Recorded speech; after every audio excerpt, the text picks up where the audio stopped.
या. मस्त आहे ना. आणि तुम्ही मोजा.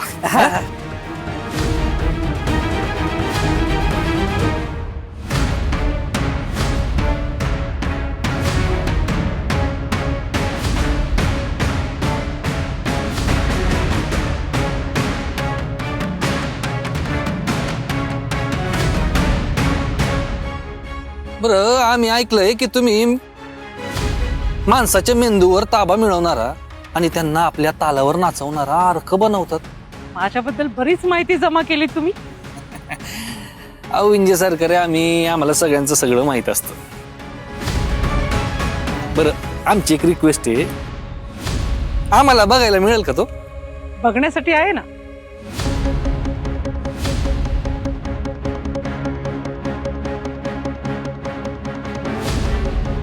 पण पाहिजे असेल किंमत मोजावी लागेल. अहो देऊ की. मला आवडला ना की तुम्ही म्हणाल तेवढी किंमत देऊ. बघू बरं जरा.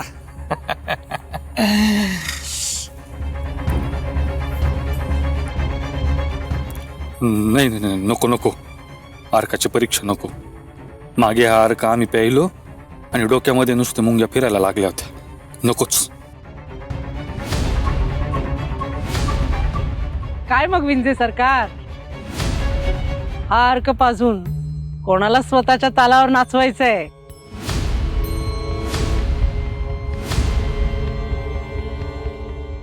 तुम्हाला काय? हो तुम्हाला.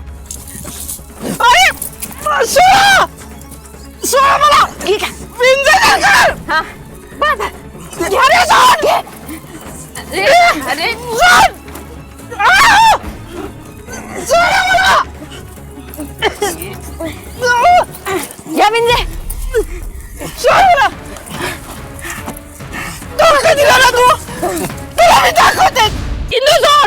सोडा मला. इंदे आता हिला तू अर्क पाजायचा. इंदुराई, इंदुराई, हा नाही. घाल. विंजे, विंजे मी तुला सोडणार नाही. इंदू नाही. गाडी माझ्यावर प्रयोग करू नकोस. इंदू नाही.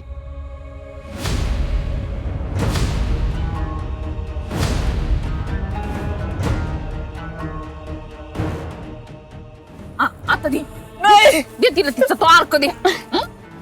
नाही. नाही काय नाही. या अर्काच्या तालावर सगळ्यांना नाचवलंस ना. आता तुझी बाई. चल. नाही. ए तुला सोडण्यासाठी बांधलेलं नाहीये.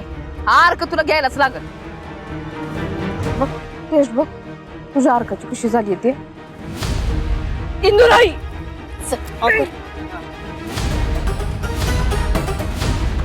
एक तोंड उघड. तोंड उघड. तोंड उघड. उघड. मोठ्या बाई नाक धरा. तोंड उघडतंय. धरा धरा.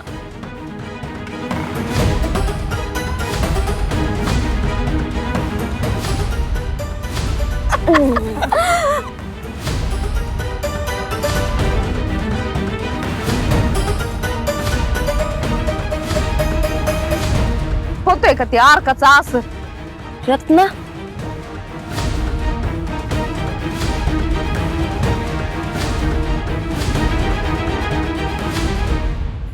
आता मी जे विचारल त्याचं नीट उत्तर द्यायचं.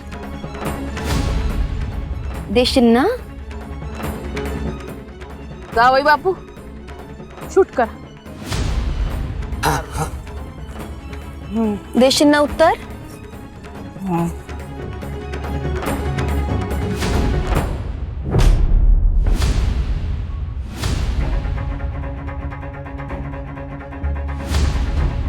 मला सांग, आमच्या गोपाळचा खून कुणी केला? काकी, काकी, अहो काकी, काकी, अगं हो हळू हळू लागेल की. व्यंकू महाराज आले, कळलं. कुठे आहेत ते? अगं इंदू हो, काका परत आलेत. इंदू विठुरायाची कृपा झाली बघ.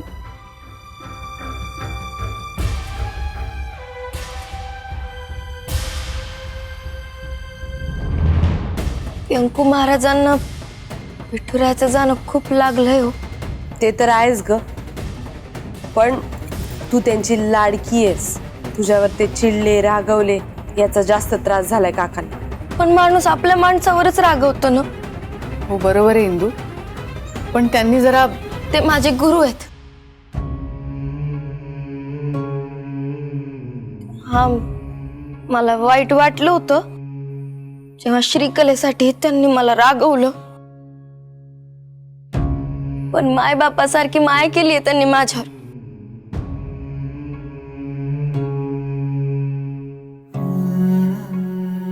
लहानपणापासून सांभाळलंय, शिकवलंय, असंख्य चांगल्या गोष्टी केल्यात माझ्यासाठी. त्या कशा विसरू मी? ते काय नाही, माझ्या व्यंकू महाराजांना माझ्यावर रागवण्याचा, चिडण्याचा पूर्ण अधिकार आहे.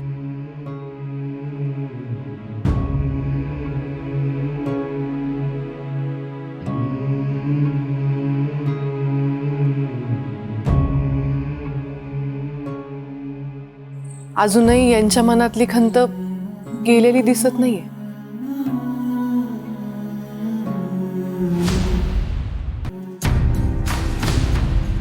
त्या रत्नाने धोका दिला आपल्याला, सोडून गेली ती.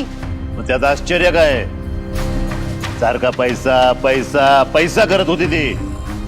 गेली ना, बरंच झालं. आणि गेली नसती ना तर तिच्या कंबरडात लाथ घालून तिला हकललं असतं मी. श्रीकला, असल्या भिकार लोकांना डोक्यावर बसवायचं नसतं. हो का? मग आता लोकांना वश करण्याचा अर्थ कोण बनवून देणार आहे आपल्याला? तुम्ही बनवणार आहात? आहे तेवढा वापरायचा. नाही, अशी आपल्याला आता फार गरज पडणार नाहीये तिची, कळलं? गरज पडणार नाही म्हणे. हे बघा,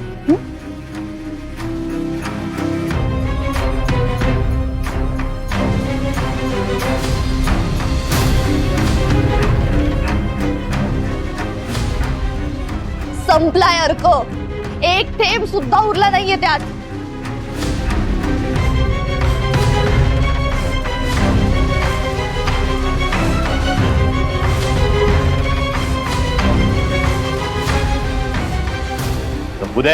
संपुदेव, पोपटराव लांडगे पाटील ही स्वतःच्या हिमतीवर लढणारे आसामी आहे. अर्क फिरकत संपलं म्हणून काही फरक पडत नाही. मी घाबरत नाही. थोडक्यात तुम्ही पुन्हा जेलमध्ये जाण्यासाठी आता पूर्णपणे रेडी आहात. काय बोलतेस तू हे? काय बोलतेस तू हे? कोण कोण आम्हाला जेलमध्ये टाकणार आहे? आम्ही आमच्या मार्गात येणाऱ्याला असं चिरडून टाकू ना? तुमचा हाच माजना एक दिवस तुम्हाला मातीत घालणार आहे बाबा. अहो, आता तरी हवेत तरंगू नका. या जरा जमिनीवर या. अहो, त्या रत्नाची गरज आहे आपल्याला. आता तरी हवेत तरंगू नका तुम्ही. आता आम्ही काय करावं? तिच्या पायावर लोटांगण घालावं का? त्याने काय होणार आहे? आणि मग कशाला काय होणार आहे?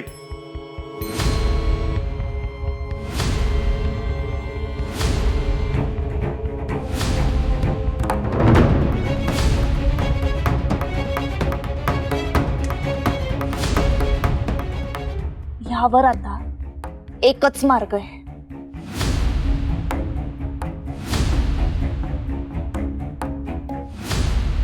अहो, ती पोर धावत पळत तुम्हाला भेटायला आली होती आणि तुम्ही असं वागताय? अहो, नका ना असं करू. तिला खूप बोलायचंय तुमच्याशी. तुम्हाला नाही बोलायचं? हे बघ, मला पण बोलायचंय तिच्याशी. हो ना, मग बोला की.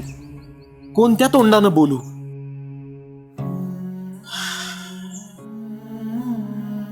तिच्या समोर उभं राहण्याची हिंमतही होत नाही. अहो, आपल्या माणसांशी बोलायला हिंमत कशाला पाहिजे? तुम्ही तिच्यासाठी वडिलांसारखे आहात. तीच म्हणाली की व्यंकू महाराजांना पूर्ण अधिकारी माझ्यावर रागवण्याचा. तो तिच्या मनाचा मोठेपणा आहे.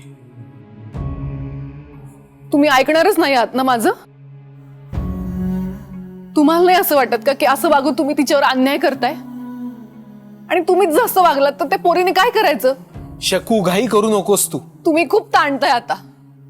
ते काही नाही, तुम्हाला तिच्याशी बोलावं लागेल आज. इंदू, इंदू, काय झालं काकी? तुला तुझ्या व्यंकू महाराजांशी बोलायचंय ना? बोलू का महाराज? बोल की. एक विचारायचं होतं महाराज.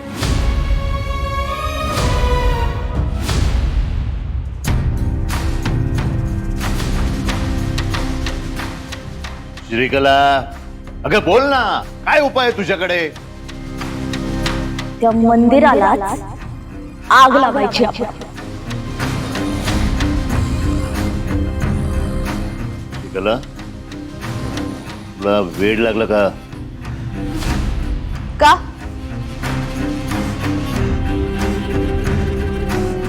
काय झालं? नाही नाही, मला वाटतं तुला वेड लागलाय. तुला हॉस्पिटलमध्ये ऍडमिट केलं पाहिजे. हो का? हो. बर मग तुमच्याकडे काही दुसरा मार्ग आहे का बाबा?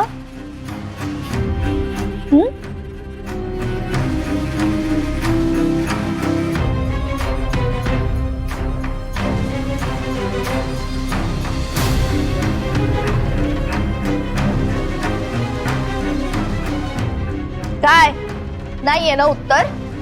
तू पण पोपटराव लांडगे पाटील, आत्ताच्या परिस्थितीत हाच एक उपाय आपल्याकडे. 3 दिवसात डॉक्युमेंट्स आणू शकणार आहोत आपण? नाही. मग आपल्याला हेच करावं लागतं. आणि सोडा ना, असंही त्या मंदिरात आता कोणतीच मूर्ती नाही. त्यामुळे त्या मंदिराच्या वास्तूसोबत तिथली ओरिजिनल कागदपत्र सुद्धा जळून खाक होते. श्रीकला, तुला वाटतं तितकं हे सोपं नाहीये. सोपं काहीच नसतं बाबा. काय ना, कन्व्हिक्शन आणून आपल्याला सगळं करावं लागतं. आता बघा ना, ह्या वाड्यात आपण येऊ असं आपल्याला कधी वाटलंही नव्हतं, पण आलो ना आपण इकडे.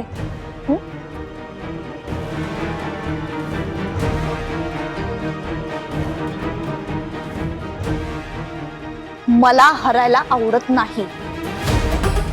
त्यामुळे जिंकण्यासाठी जे जे करावं लागेल ना, ते मी करणार. आणि हे सुद्धा मी करणारच. अहो अहो, इंदू काहीतरी विचारतीये, उत्तर द्या.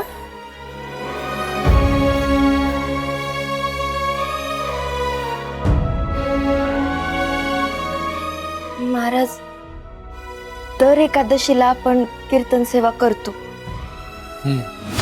आज एकादशी आहे. मला तुमच्यासोबत कीर्तन करायचंय. हे बघ इंदू, माझ्या वागण्यामुळे आपला विठुराया मंदिरातून निघून गेलाय. त्यामुळे कीर्तन सेवा करण्याचा कुठलाही नैतिक अधिकार मला उरलेला नाही.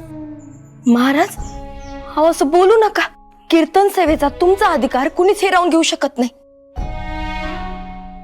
हे बघा महाराज, तुमच्या मनात जे काही वाईट सुरू आहे, तुमच्या मनाला जे काही खलतंय ना, ते विसरून जा आणि आज माझ्या कीर्तन सेवा तू कर, महाराज. कारण तुला तो अधिकार आहे. तू कर कीर्तन.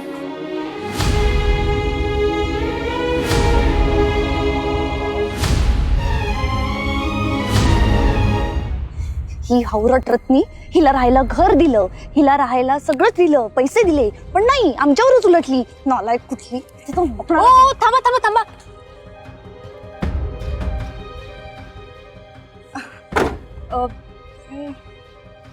नमस्कार.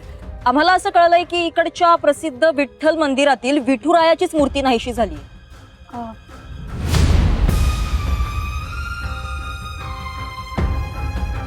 तुम्हाला माहिती असेल ना त्याबद्दल? हो, माझ्यापेक्षा कोणालाच त्यांच्याबद्दल जास्त माहिती नाहीये. दिग्रसकरांपासून मी वेगळे झाले तर ह्याच कारणासाठी. म्हणजे अहो, भक्ती बिक्ती काही नाहीये. हे ना फक्त पैसे कमवण्याचे मार्ग आहेत त्यांचे. विठुरायाच्या नावावर पैसे कमवतात ते. विठुरायाच्या नावावर जमिनी लाटल्या, पैसे लाटले, आणि आता काय कीर्तन सेवा करतात ना म्हणे, तर कीर्तन सेवेच्या नावावर पण पैसेच लाटतात. अहो विठुराया गेला म्हणून आता कीर्तन करतील, त्यातूनही पैसे मिळवतील. मग विठुराया परत आल्यावरही कीर्तन करतील, म्हणजे पैसे मिळतील ना. तुम्हाला सांगते, हे सगळं ना पैसे मिळवण्याचं पॉलिटिक्स. पॉलिटिक्स बापरे, भयंकरच आहे हे. हो, अहो खूप भयंकर आहे हे. म्हणजे तुम्ही अजून खोलात गेलात ना तर अजून भरपूर माहिती मिळेल तुम्हाला. अजून जरा प्रकाश टाकाल का यावर? मला नक्कीच आवडलं असतं ह्यावर प्रकाश टाकायला, पण ना आता मी जरा बिझी आहे, माझ्याकडे वेळ नाहीये. तुम्ही एक काम करा ना, तिकडे विठुरायाचं मंदिर आहे ना, तिकडे जा. सगळे दिग्रसकर आहेत आता तिथे. त्या ढोंगी दिग्रसकरांना ना सरळ विचारा, सगळी माहिती मिळेल तुम्हाला. जा जा जा, लवकर जा. हो दत्ता भाऊ, चला लवकर.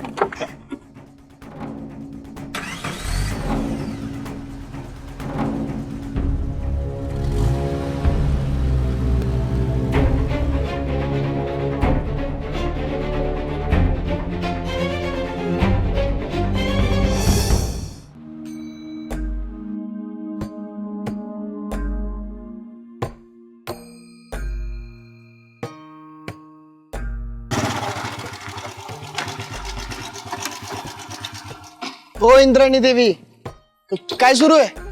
आज कीर्तन सेवा आहे अध्यक्षज महाराज. हो हमें भी जरा सेवा करने का मौका दीजिए. हाँ, तो तुझ्यासारखी कीर्तन सेवा नाही करू शकत मी, पण हे काम तर करूच शकतो. चालतंय, मग तुली मी आलेच. तर थांब ना. एका कामाला 2 जण कशाला?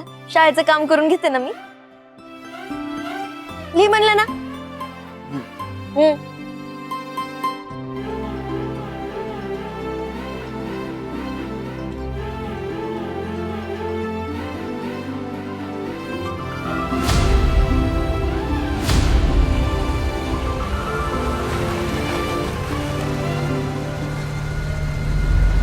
दत्ता भाऊ, चला पटकन कॅमेरा सेट करा. Yes, ready. नमस्कार, मी इंडिया न्यूज 24/7 ची रिपोर्टर संध्या. आज आपण आलोय विठूची वाडी येथील प्रसिद्ध विठ्ठल मंदिरात. आपण पाहू शकता की इथे कीर्तनाचा बोर्ड लिहिला जातोय, परंतु मंदिरात विठुरायाची मूर्तीच नाही. हो, धक्का बसला ना. मंदिरातली मूर्ती गायब झालीये, तरी सुद्धा इथे कीर्तनाचा घाट घातला जातोय. कशासाठी? पैशांसाठी? ही मूर्ती गायब होण्यामागे दिग्रसकरांचाच तर हात नाहीये ना. हो, तोंडाला येईल ते काय बोलताय? सत्य कटू असतं अधोक्षज दिग्रसकर. या मंदिराचा कारभार तुम्ही बघता, इथून येणारं उत्पन्न सुद्धा तुम्हीच घेतात. लोकांच्या श्रद्धेवर हे यांची पोळी भाजताय. श्रद्धा ही कोणाची खाजगी मालमत्ता नसते रिपोर्टरीन बाई.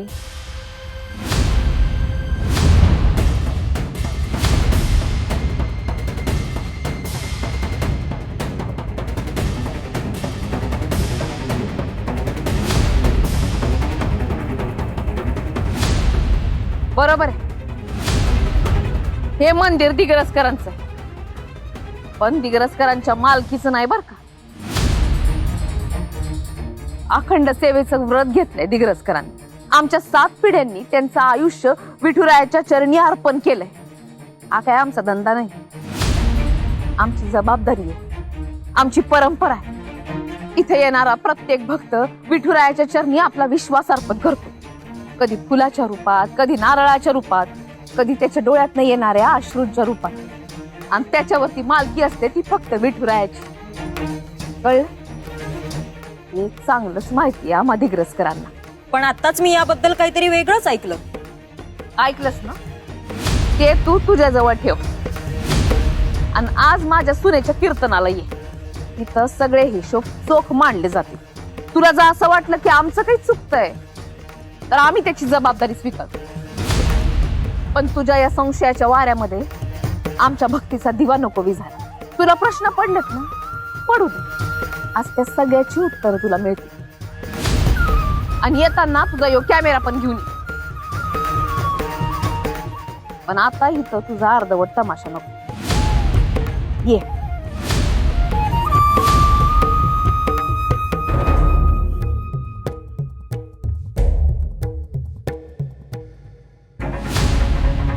मी सांगतेय ते एकदम नीट ऐकायचं.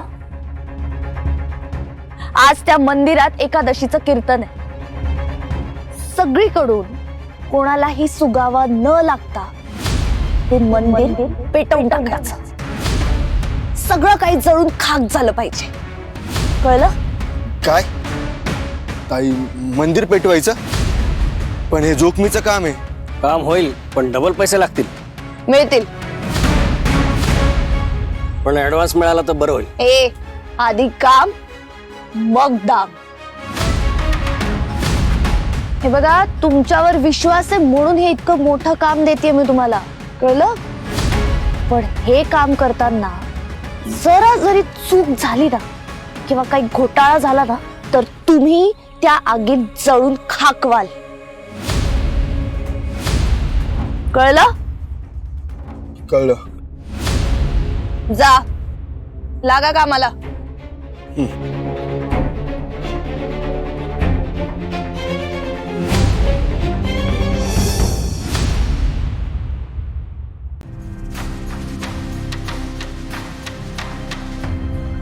बाबा, बाबा, आपलं काम नक्की पूर्ण होणार आहे आता.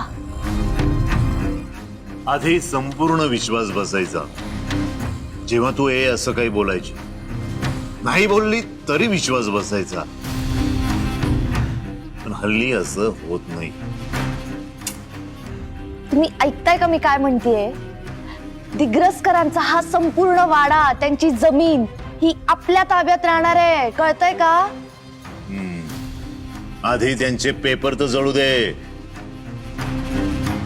कसं आहे ना बेटा, हल्ली तू खूप काही ठरवतंय पण होत मात्र काहीच नाही. तुम्ही मला अंडर एस्टिमेट करू नका ना. मी रियालिटी सांगतोय. आता हे सत्य तुला कटू वाटत असेल तर आमचा नाईलाज आहे. तुम्ही ना तर या वेळेला कोण आलाय कडमडायला? बोलणं बाकी आपलं.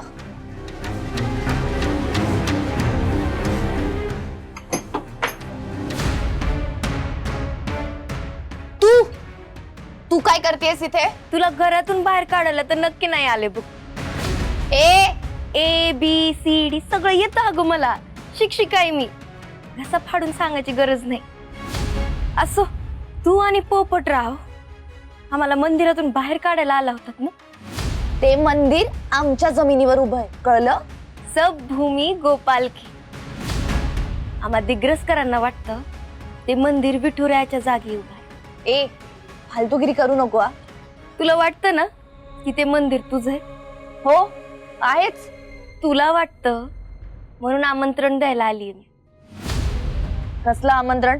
आज मंदिरात कीर्तन सेवा आहे. अख्खं गाव येणार आहे. तू आणि पोपटराव यावं अशी इच्छा आहे माझी. खड्ड्यात गेली तुझी इच्छा, खड्ड्यात गेलीस तो.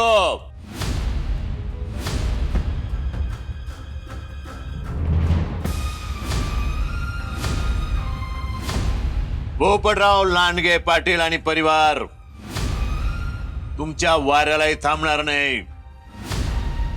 लढ नाही येत जा. मी मान दिला, तुम्हाला पचलाच नाही. असो, तुमची मर्जी. झालं ना तुझं आमंत्रण देऊन? झालं. याल तर बरं वाटत तुम्हाला. काय विठुरायाचं नाव कानी पडलं ना, समाधान वाटतं.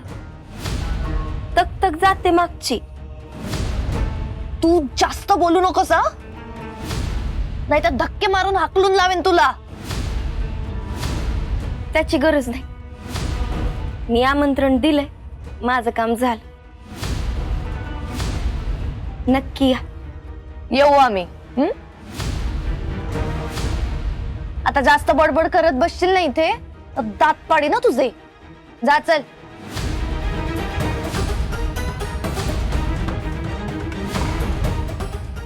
दात तर मी घशात घालणार आहे तुझे. श्रीकला लई झालं तुझं. आता माझी बारी. येते मी. राम कृष्ण हरी.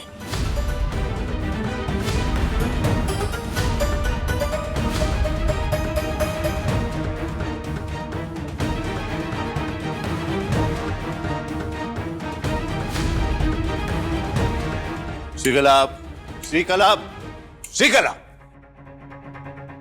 कशाला स्वीकारलं ते आमंत्रण? कशाला हो म्हणाले त्या भिकारड्या कारडीला? दिग्रसकरांची सून असल्याचा कोणताही अधिकार मला सोडायचा नाहीये बाबा.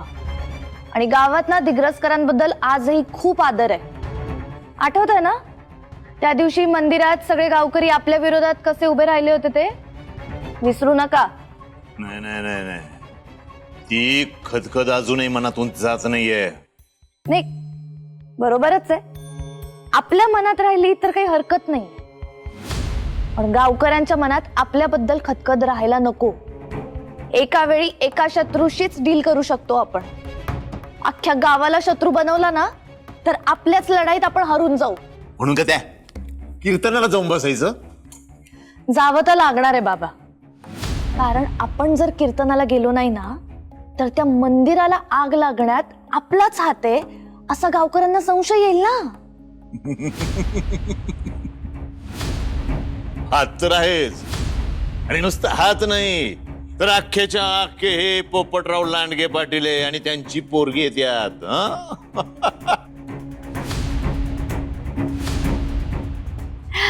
नाही, असण्यात काहीच प्रॉब्लेम नाहीये बाबा.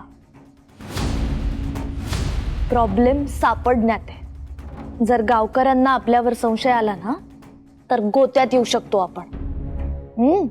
त्यामुळे थोडा वेळ का होईना आपण जाऊन बसू ना त्या कीर्तनाला. आधी त्यांचं कीर्तन आणि मग बुम, आपला धमाका.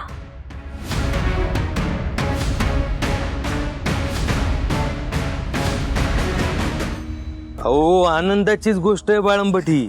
आणि अहो भाग्य आपलं, आज इतक्या दिवसानंतर इंद्रायणीचं कीर्तन आपल्याला ऐकायला मिळणार. हो ना. अहो बाळंबट, जेव्हा जेव्हा यंकू महाराज आणि इंदूची कीर्तन सेवा असते तेव्हा आपल्या गावासाठी दिवाळी दसराच असतो. अगदी मनातलं बोललात बघा कानोबा तुम्ही.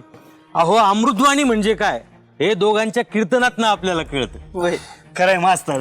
बरं चला पटकन कीर्तन सुरू व्हायचं. चला चला चला.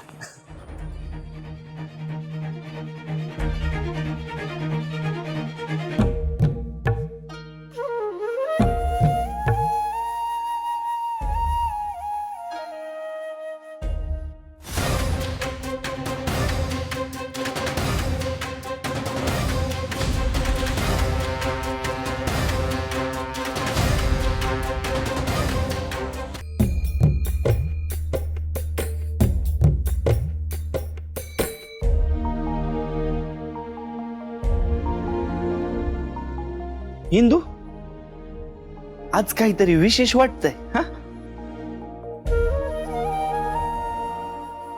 याआधी अशी कीर्तन सेवा कधीच बघितली नाही. हे पहिल्यांदाच दिसतोय इंदू बर का. गोडकर, आजचं कीर्तन लय खास असणार आहे बर का.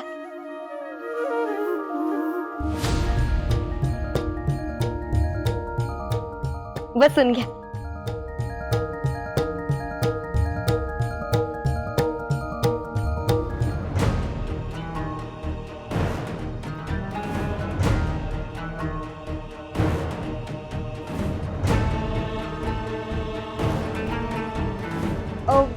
या दत्ता भाऊ या ना.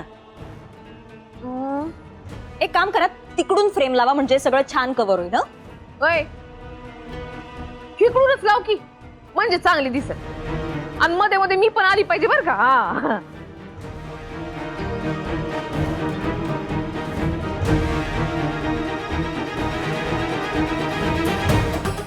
तू बस इथं इथं बस. मी सांगेन ते बोलायचं बरं का.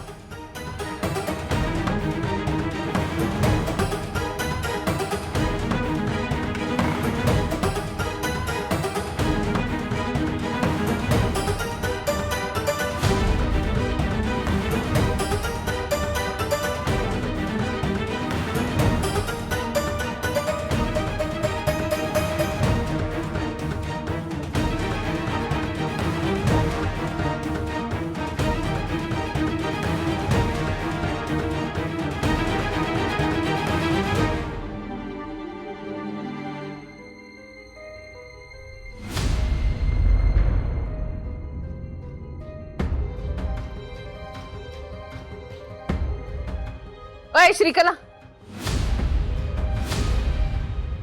इथं कुठं पुरुषांमध्ये बसते? इथं ये, बस इथं. अगं ये.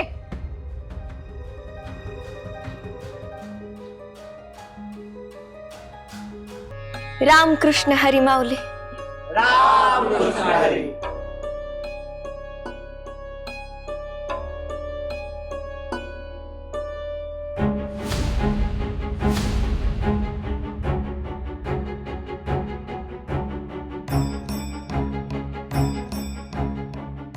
आज विठुरायाची मूर्ती आपल्या मंदिरात नाहीये. इतक्या दिवस ज्या रूपाची, ज्या सगुण साकार रूपाची आपण पूजा करत होतो, ते रूपच आज इथे उपस्थित नाहीये. पण तरी सुद्धा आज आपण कीर्तन करतोय का? अहो माऊली, आपल्या परंपरेचीच शिकवण आहे की देव फक्त मूर्तीत नसतो. सगुण निर्गुण गुणाचे अगुण, हरी विणे मन व्यर्थ जाय.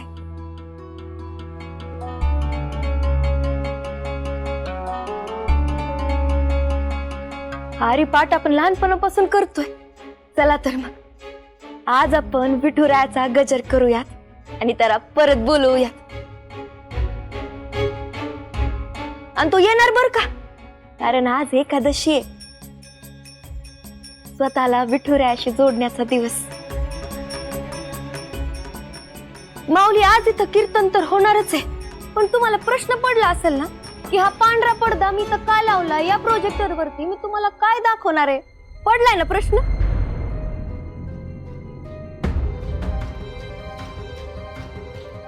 मिळणार, त्याचं उत्तर तुम्हाला मिळणार आणि तच मिळणार. याची देही याची दोही. माऊली, तुम्हाला रामायणातली कथा माहित असेल ना, मारीच राक्षसाची कथा. मारीच नावाचा एक राक्षस होता. सोन्याच्या एकदम सुंदर रेखीव हरणाच्या रूपामध्ये तो आला बघा.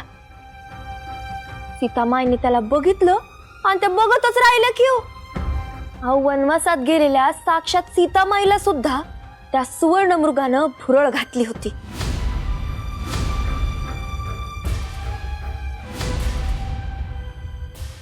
त्यांनी लगेचच प्रभू श्रीरामांना त्या हरणामागे धाडलं. आणि माऊली, प्रभू श्रीराम सुद्धा त्या हरणामागे गेले. मायेचा भास कसा असतोय बघा माऊली. साक्षात प्रभू श्रीरामांना सुद्धा त्या हरणानं भुरळ पाडली, तर आपण कोण आहेत?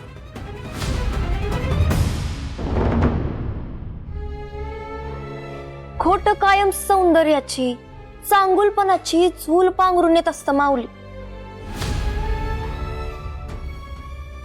गोड गोड बोलतं, चांगुलपणाचं आव्हानत, प्रेमाचं नाटक करतं आणि आपला डाव साधून जात.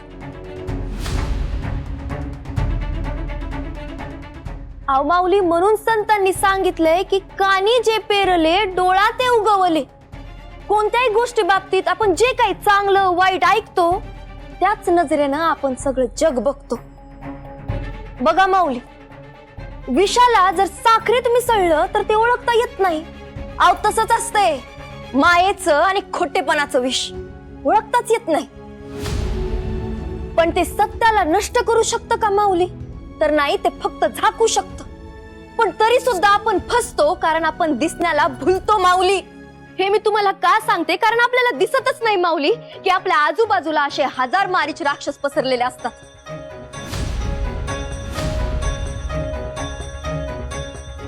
पण तरी आपण त्यांना बघू शकत नाही. पण आज माऊली, आपण त्या राक्षसाचं रूप बघणार. सत्य किती काळ लपून राहणार आहे मला सांगा.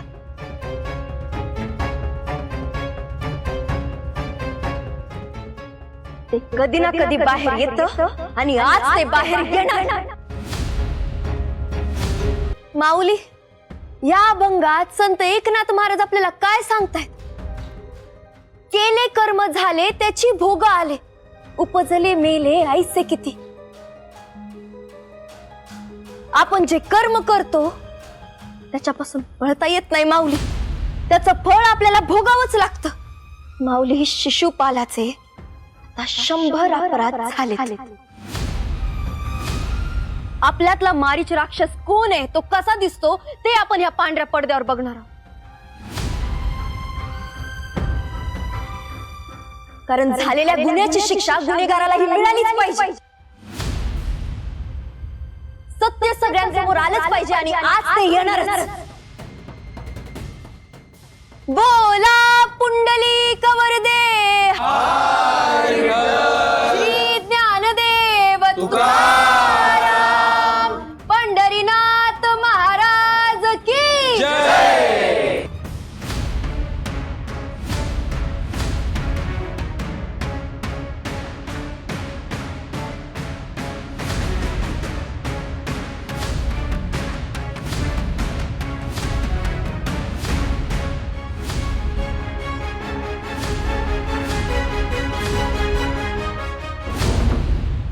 आपल्यातला मारीच राक्षस कोण आहे, तो कसा दिसतो ते आपण ह्या पांढऱ्या पडद्यावर बघणार आहोत. कारण झालेल्या गुन्ह्याची शिक्षा गुन्हेगारालाही मिळालीच पाहिजे.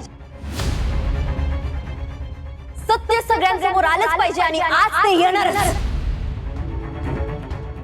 पंढरीनाथ महाराज की जय.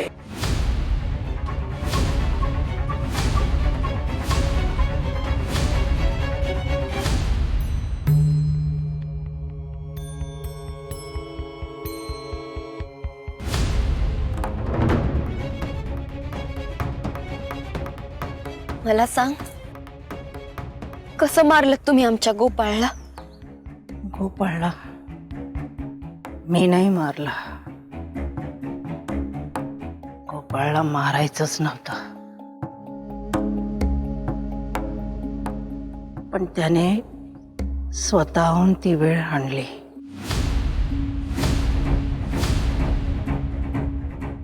ती वेळ आणली म्हणजे गोपाळला श्रीकलाचा गेम कळला होता. त्याला तो अर्क सापडला होता. त्याने तो अर्क टेस्टिंगसाठी लॅबमध्ये पाठवला होता.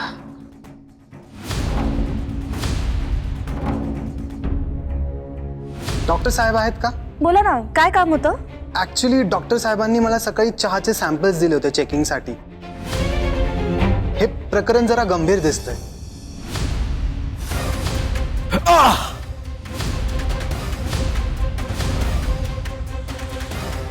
त्या अर्काचा वापर करून काय काय केलं तुम्ही?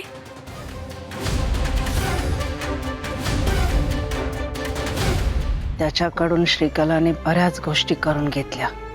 त्याला तुझ्या विरोधात वापरला. स्वतःच्याच घरात चोरी करायला लावली. एवढंच नाही, त्या मोहितरावाचा काटा श्रीकलाने गोपाळकडूनच काढून घेतला. त्याचा जीव घेतला. त्यासाठी तुझ्याकडून घेतलेल्या अर्काचा वापर केला?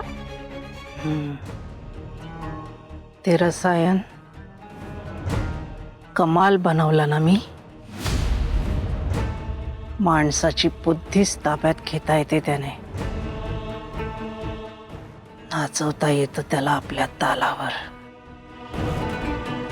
मी तिला म्हणाले होते,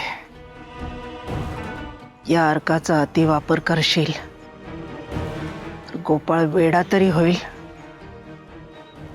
नाहीतर मरून तरी जाईल. पण श्रीकलाने तो विचार केलाच नाही. चहा पाजल्यासारखा तो अर्क गोपाळला पाजला. त्याला मारलं नसतं तरी गोपाळ मेलाच असता. त्याच्या शरीरभर रसायन पसरलं होतं.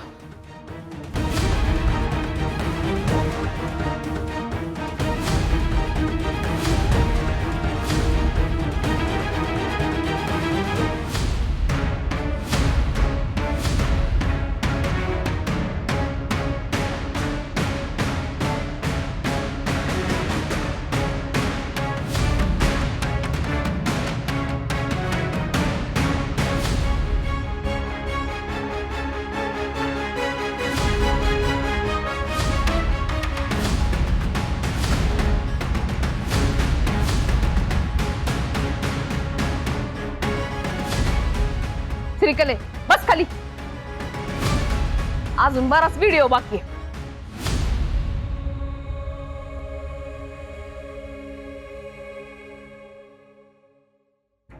एकदा नाही, मी 100 वेळा श्रीकलाला सांगितलं, त्या अर्काचा वापर कमी कर, पण तिने माझं ऐकलं नाही. तिला दिग्रसकरांना बर्बाद करून तिच्या पापाचा बदला घ्यायचा होता.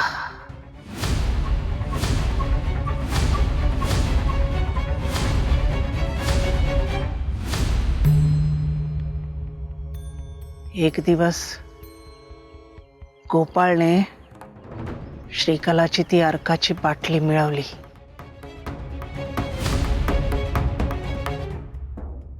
त्या दिवशी तो तिला म्हणाला, आपण बाहेर फिरायला जाऊया. श्रीकलाने आम्हाला मेसेज करून सांगितलं होतं.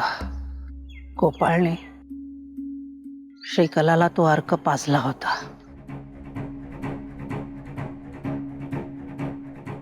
तिचं सगळं सत्य त्याला समजलं होतं.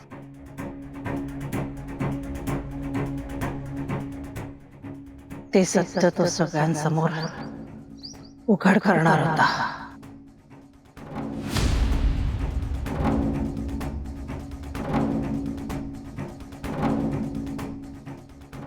पण पोपटरावने मागून येऊन गोपाळच्या डोक्यावर वार केला.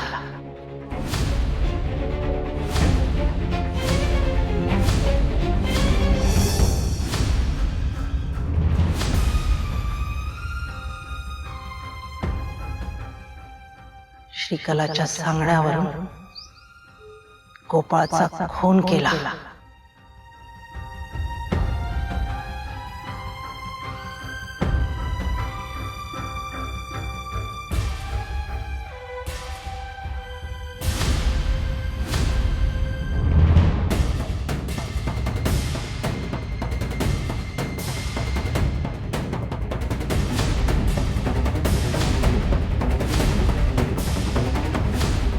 श्रीकला, अगं गोपाळशी लग्न केलं होतंस ना तू, आणि स्वतःच्याच नवऱ्याचा खून केलास.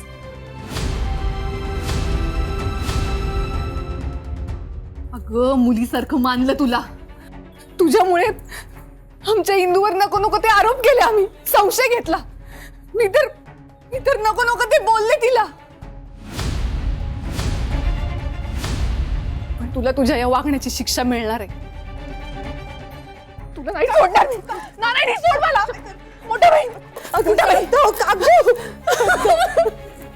गोपाळ,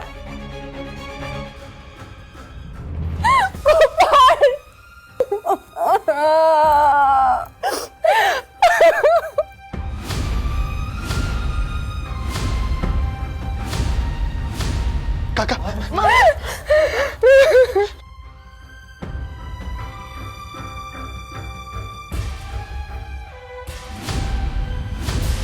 अर्क पाजून माझा पण जीव घेणार होती, पण इंदू होती म्हणून, इंदूनं वाचवलं म्हणून मी आज आहे, नाहीतर मी पण मेलेच असते. पोपटराव ना कधीच सुधारणार नाही. आधी पण कारस्थान करायचा ना, आता पण करतोय. पोपटराव, तुमचं साडीवालं दाढीवालं भूत अजून लोक विसरलेले नाहीयेत. याची मुलगी सुद्धा याच्यासारखी पाताळ यंत्री सुडानं पेटलेली.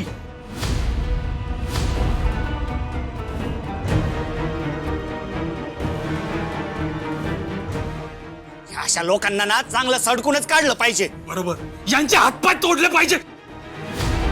लातो के भूत बातों से नहीं मानते. हा ना यांना.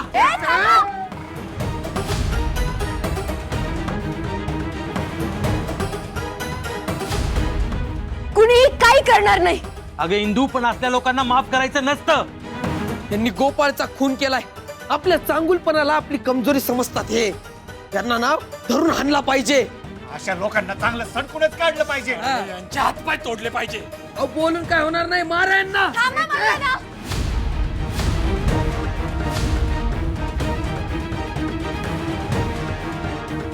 कुणीही काही करणार नाही. त्यांच्या अंगाला जरी हात लावला ना तर तुम्हाला विठुरायाची शपथ आहे.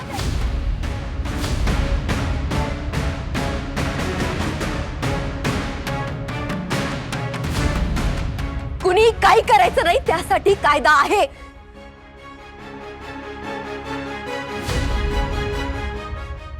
इन्स्पेक्टर सर, पुरावा तुमच्या समोर आहे आणि आमच्या गोपाळचा खून करणारे अपराधी पण तुमच्या समोर आहेत. अटक करा या पोपटरावला आणि या श्रीकलेला.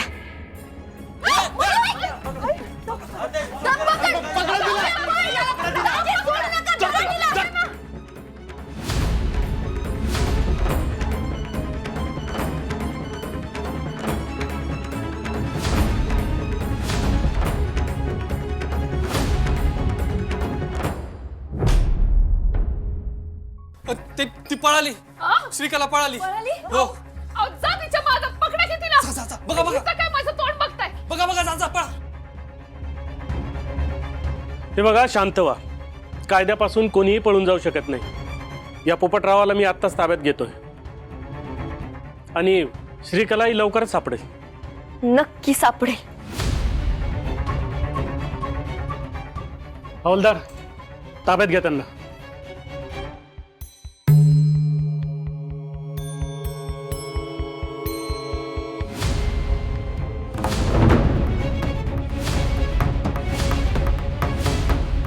ए इंदे, अगं जेव्हा तू चिल्ली पिल्ली होती ना तेव्हा सुद्धा तुझ्यामुळेच मी जेलमध्ये गेलो होतो. रस्त्यावर आलो होतो, मी वणवण फिरत होतो, खूप हाल अपेष्टा सहन केल्या. एक गोष्ट मात्र लक्षात ठेव, आता जरी मी तुझ्यामुळेच जात असलो ना जेलमध्ये तरी माझी पोरगी सोडणार नाही तुला. मी जरी जेलात असलो ना तर ती तुझा आपत लागेल, सांगून ठेवतो. सोडणार नाही कुणाला. अरे जा घेऊन द्यायला.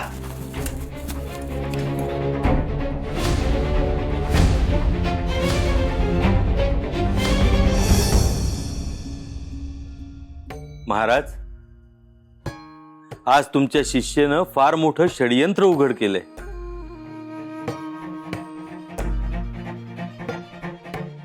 मास्तर, हे मी एकटीने नाही केलं. माझ्यासोबत अजून एक व्यक्ती होती.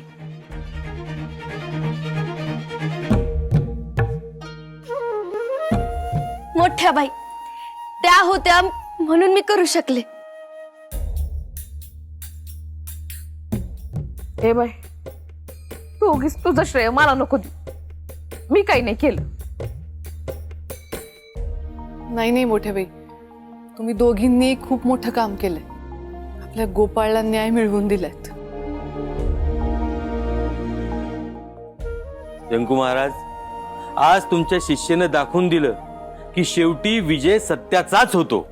होय, आणि विलन लोकही पळून गेली. आता दिग्रजकरांना नाही ना इथं राहायची गरजच नाही. आता दिग्रजकरांचा वाडा दिग्रजकरांचा झाला. हा, तर आता तुम्ही सगळ्यांनी वाड्यात जायला हरकत नाही. हो ना, आता फायनली आपण आपल्या घरी जाणार. चला, आज पुन्हा एकदा गावावर आणि दिग्रजकरांवर आलेलं संकट इंदूमुळे दूर झालं. बोला पुंडलिक वरदे हरी विठ्ठल, श्री ज्ञानदेव तुकाराम, पंढरीनाथ महाराज की जय.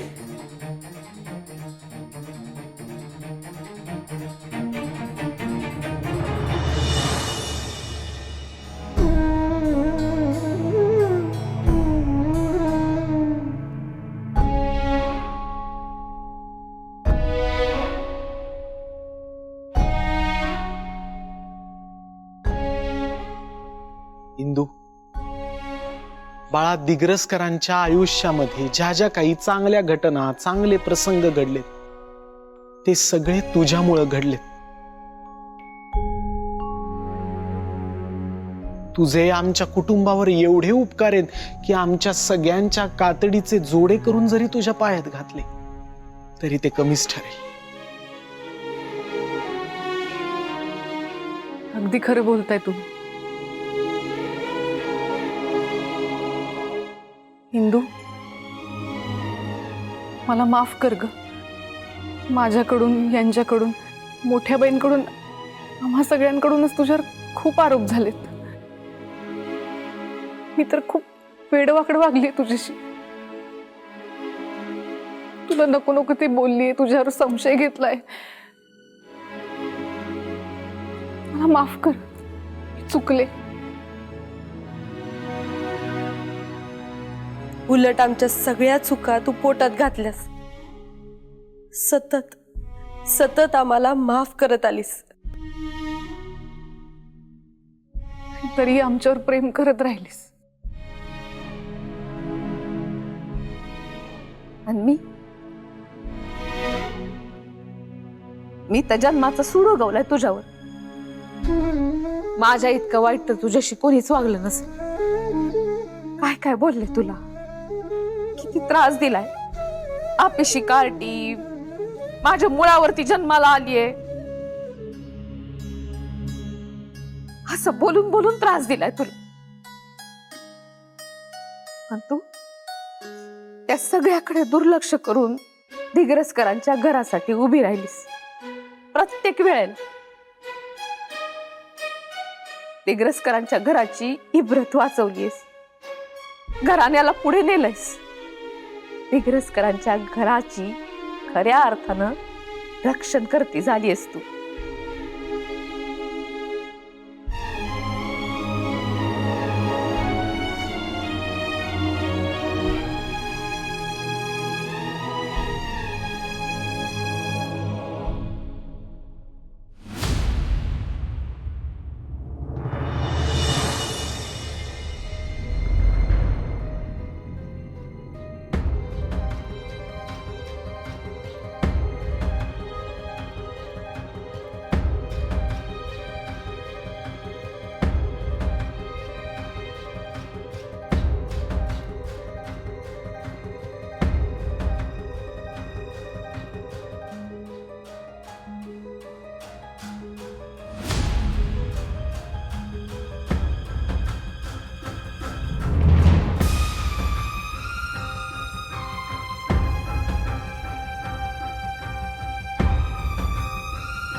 आदू, माझं तुझ्यावर खूप प्रेम आहे रे, पण मला जावं लागेल.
कुठं निघाली?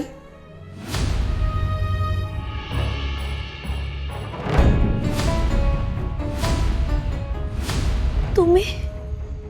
मी काय विचारतीये? कुठं निघाली? इथंच. इथंच? इथंच कुठं? आणि बॅगा घेऊन? ये पाय इंदे, मला माहितीये तुला खोटं बोलता येत नाही आणि तू तसा प्रयत्न पण करू नकोस. काय जे खरं खरं आहे ते सांगून टाक. मी जातीये. कुठं? मी घर सोडून जातीये. काय? मोठ्या बया, मंदिरात माझा विठुराया नाहीये. मी कशी राहू इथं? अगं पण मला नाही जमणार. पण जाणार कुठेस तू?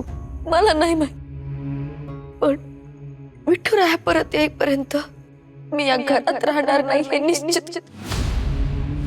त्या बाईंदे, तुझी विठुरायावरची भक्ती मला माहिती, म्हणून मी तुला काही नाही बोलणार. तुला जिथं जायचं तिथं तू जा, पण तू जिथं जाशील तिथं मी तुझ्या सोबत येणार. तुम्ही माझ्यासोबत कुठं? तू जिथं जाशील तिथं. हा, राहणार कुठं? तू जिथं राहणार तिथं. मोठे भाई, तुमच्याशिवाय या घराचं काय होईल? आता जे तुझं घर ना तेच माझं घर. हा मोठे भाई, असं नका करू. व्यंकू महाराज, शकुंतला काकी, नारायणी ताई एकटे पडतील. अध्यक्षाच त्याचं काय? या सगळ्यांना माझ्यापेक्षा तुझी जास्त गरज आहे. मी नाही थांबू शकणार.